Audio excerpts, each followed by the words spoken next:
With less than 72 hours until the end of the legislative session, local teachers union, they're putting pressure on lawmakers to put more money into education, or else they will strike beginning the first day of school this August. This as lawmakers in the governor's office say they have been trying to allocate as much money as possible for K through 12 education, now beyond what the governor originally called for in his budget. Politics Now co-host Patrick Walker has that and reaction now from the superintendent. Patrick?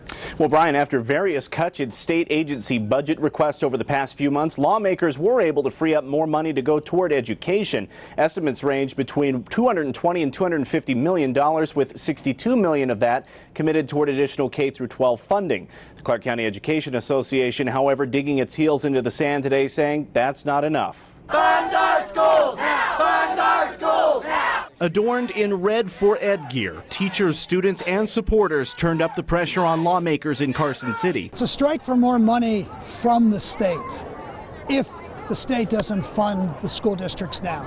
This is not a strike against the school district. Teacher Kristen Nigro says she wants to see more action from lawmakers. And I am an angry CCEA member because I'm sick and tired of having promises that are made but can't be followed through upon. Clark County Education Association Executive Director John Vellardita drew the proverbial line in the sand when it comes to funding, challenging lawmakers to give enough money to the district to fully fund a 3% teacher raise, 2% step increase, and money to cover increasing health care costs, which the district puts at $111 million a year for the next 2 years, or else a strike will happen. That then will trigger a strike.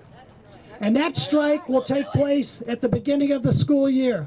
Shortly after the rally, CCSD Superintendent Dr. Jesus Jara held a press conference of his own. His tone a bit more optimistic, saying lawmakers are still working on moving additional money into education funding. There's an opportunity for us to be able to pay for the raises and pay for the entire $111 million. That's a number that we're trying to get to.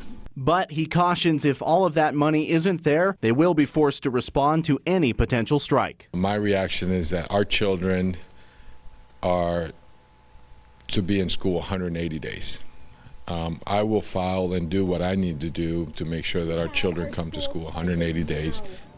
And with a budget balanced already approved, any funding changes would only add more money into the CCSD budget. Right now, a committee hearing has just started to hear the bill that would fund K through 12 education. So how much, or if it's enough to pay for the raises in health care costs, remains to be seen, depending on what any amendments might be.